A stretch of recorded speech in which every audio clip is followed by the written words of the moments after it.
Hello, everyone. I'm joined today with Scarlet. How are you doing today? Doing good, doing good. Hey, we actually talked before a lot back on the GG the GamerGate debate subreddits, and also I Yep. believe I interviewed you back during GamerGate as well. Funny part, yes, because I think I saw a link about it, but I have absolutely no recollection of that happening. So apparently it happened. I don't remember anything. Well, it was a long time ago, and I interviewed probably over 100 people. So Yeah. And I was in a bunch of streams as well, so I don't remember all of them. yeah. Well, hey, dude, back during GamerGate, man, you and we were in the trenches debating this stuff every Oh, day, pretty much. I like my impression is has always been that there were several different trenches. I always heard these arguments that people were bitching about in fighting, and I was part of it definitely. So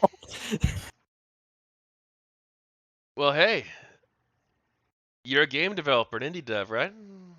so about that, I definitely was back in 2014. I don't think that at this point is still valid to call myself that because I'm a house husband right now. I've been for 7 years and I've done absolutely nothing in the video game industry for almost a decade. Just like, so I've been one. I might do something still, but I'm treating it like a hobby and I don't guarantee that I will ever come up with anything. So I don't know if it's fair to call myself a game developer at this point, but I was at the time. Well, what projects did you work on?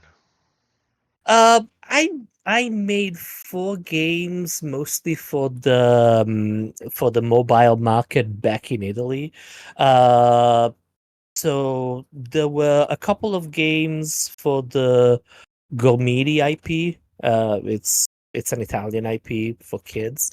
I made a soccer game and I made a platformer for mobile called Cupets. All right, all right. So, you were an indie developer at the time. What made you get Yep. involved with Gamergate? Well, I got involved basically a month after the thing kind of exploded. Um I was a game developer, and as a game developer, I was also a reader of Gamma Sutra. At the time.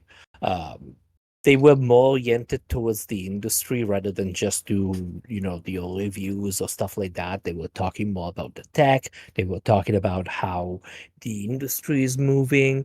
Um, and I remember that I I saw some articles. I I'm not sure, but I believe it was from League Alexander, which already had a certain reputation. But basically, it was a month into the whole controversy, and they were starting to ask game developers. I remember Nintendo was mentioned to basically pick a side in this. And the article started to be a little bit like um some people were commenting on it and they were pushing it way more than the actual comment was. When people were not talking about it, they were like, oh, they declined to comment on this thing. And it's like, they're just trying to do business. It's that they don't want to be involved in what frankly there was nothing to be involved if we were in the industry. And then you started to see the people at the fuck, how is it called? the game dev community. I've been so far away from this for so many years that I'm starting to forget all the names of the things that were involved. The GDC, was it? Yes, Game Developers Conference. Yeah, the Game Developer Conference. Yeah, where basically people that were in, I don't want to say in a position of power, but at the very least in a position of prestige, like founders, etc., that started to threaten people to blacklist them from the industry if they were anywhere near the controversy and if they were not talking in favor of certain people. And I felt like that was pushing it, as in I felt like this was a matter between some people and the game journalists. And that's where I started to look it up. I saw the various the mailing list, the Game Journal Pro. I saw that there was, in fact, there were cases where there were people that uh, needed to disclose the the contacts that they had with developers because they were all friends. It has always been an incestuous relationship between game journalists and game developers.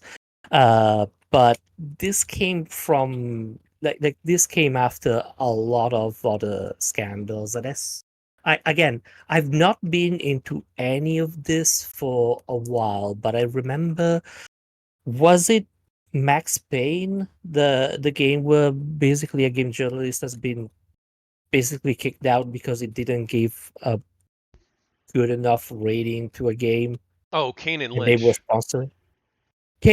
Right, right.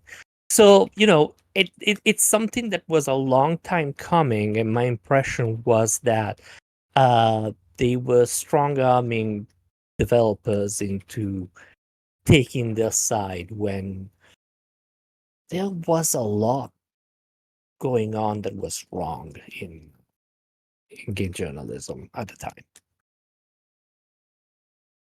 Yeah, so hey, I keep this pretty free form. We do have a list of questions to go through, but do you want to Yeah. tell me your GamerGate story, Scarlet? Well, I again, I got involved around a month after it started, so I believe it started in August, right? Like Yes, 2014. roughly. So yeah, I remember when I think I saw something like maybe five guys started, and honestly, my entire life I never gave a fuck. I think that was stupid. Uh, but I went to a vacation for a couple of weeks and didn't check anything, and then I returned home and everything exploded. These articles came out. The various gamers are dead was already out for a while, but I saw it, and frankly, I thought it was just stupid because why would you write something like that? Like, I wasn't offended or anything. It's just you're talking about your entire audience, pretty much. And I expected them to, turn back at a certain point, but they doubled down, and that was something that I couldn't understand, to be honest. I started to get involved in the discussion, and I saw it was very polarized. But there were a lot of, like, I've always been extremely liberal. I still am and everything. But there was a lot of situation where it was just pure tribalism, where it's not really ideological. It's just everybody was trying to gain points for their own faction, even though they were accusing people of doing exactly what they were doing. And this happened in both sides. You know, I had a problem with how game journalism was conducted, and I picked a side. But that is just by interacting with the with the operations they were called. Um, if I remember correctly, Disrespectful Nod was the one where we contacted the sponsors and stuff, right? Yes.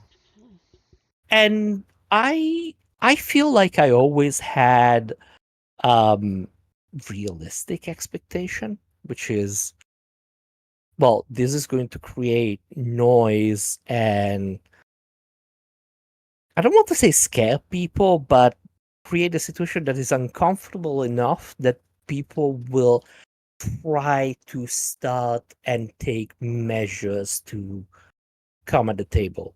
And I think that that table happened. Like, to me, the apex of Gamergate was that discussion between TotalBiscuit and Stephen Totilo of Kotaku.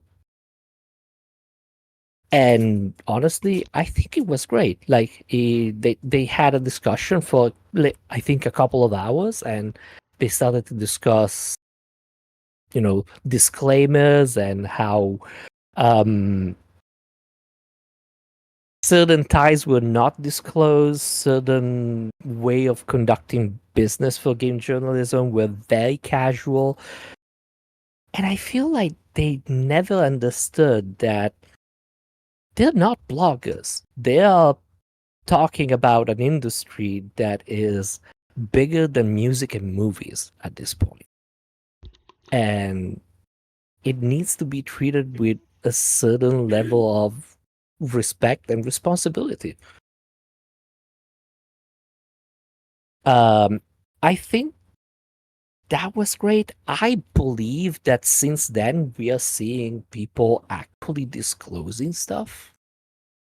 Like, I've never seen people having disclaimers at the beginning of an article before, and now it happens all the time.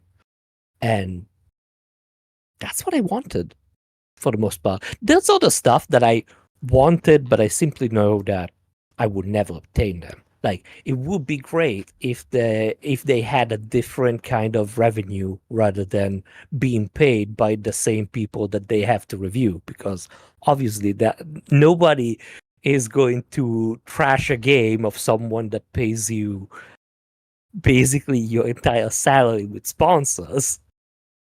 But I understand that that is a difficult thing to solve, because where are they getting the money?